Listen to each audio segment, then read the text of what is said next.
मीठी मुस्की तुम्हारा तारा, टुक टुक ऐसे काहे निहार तारा।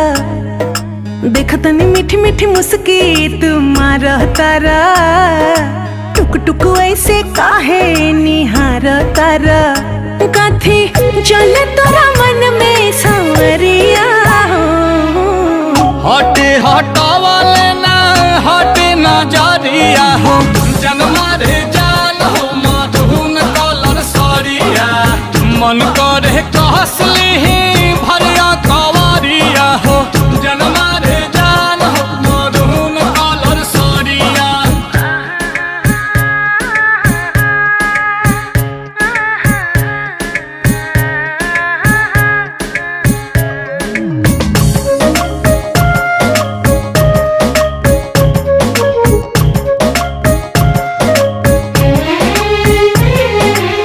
बिजली तू ढाहो तारू दिलवा प हमारा हो, अपन डोलाई के कमरिया।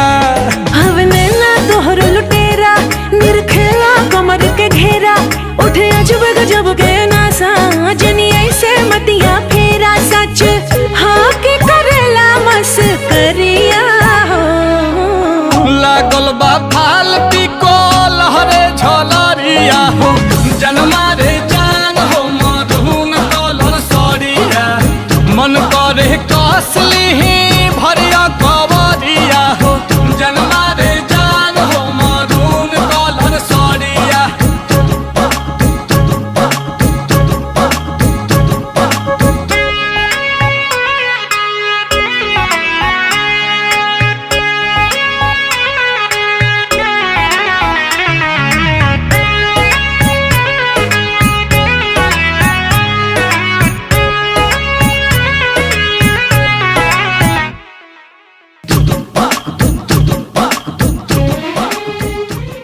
हटे हटावले ना हटे नजरिया हो, जनमा रे जान हो मधुन कलर सरिया।